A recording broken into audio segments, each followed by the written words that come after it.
دیکھیں ہدایت جو ہے اللہ تعالیٰ دینے والا ہے، اور یہ کسی بھی وقت انسان کو یعنی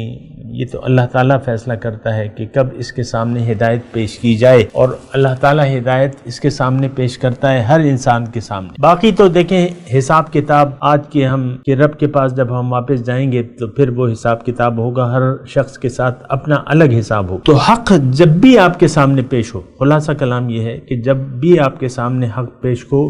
فوراً اس کو قبول کر لیں، دیر نہ لگائیں۔ دیر لگائی وقتی طور پہ آپ نے انکار کر دیا، دیر لگانے کا یہ مطلب ایک تو فوراً انکار ہے کہ نہیں میں نے تو اپنا رخ نہیں بدلنا، میں نے تو دنیا ہی کی طرف دیکھنا ہے۔ لیکن اگر آپ نے قبول تو کر لیا لیکن دیر کہ آپ مرتکب ہو رہے ہیں اور زندگی اللہ کے لیے خاص نہیں کر رہے، فوراً لبیک کا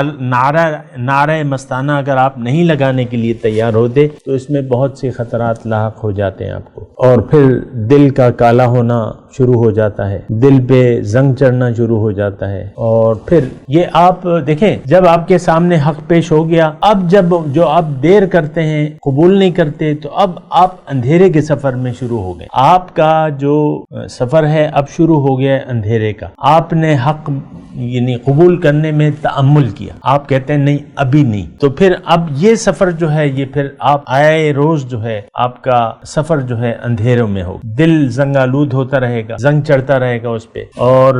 اس پہ داغ لگتے رہیں گے حدیث شریف کے مطابق، کالے داغ لگتے رہیں گے، اور کیونکہ آپ نے تو فیصلہ کر لیا کہ ابھی نہیں، تو ابھی نہیں تو اب داغ لگنے شروع ہو گئے۔ لیکن اگر آپ نے حق کو قبول کر لیا فوراً آمادگی ظاہر کر دی کہ ہاں اب نہیں تو کب، اور اللہ نہیں تو کون، غیر اللہ ابغی ربن، اللہ کے سوا میں کسی اور کو مقصود بنا لوں، کسی اور کو محبوب بنا لوں، ہر چیز کا رب تو وہی ہے تو میرا بھی رب وہی ہونا چاہیے۔ اگر آپ نے یہ فیصلہ کر لیا تو اب آپ کا سفر نورانی شروع ہو جاتا ہے، نورانی سفر، پھر اللہ تعالیٰ آپ کو آپ کا دوست بن جاتا ہے۔ یہ قرآن کی آیات کا میں ترجمہ مفہوم بیان کر رہا ہوں سامنے کے نام، سورہ بقرہ کی جو آیت الکرسی کے بعد جو مضمون ہے۔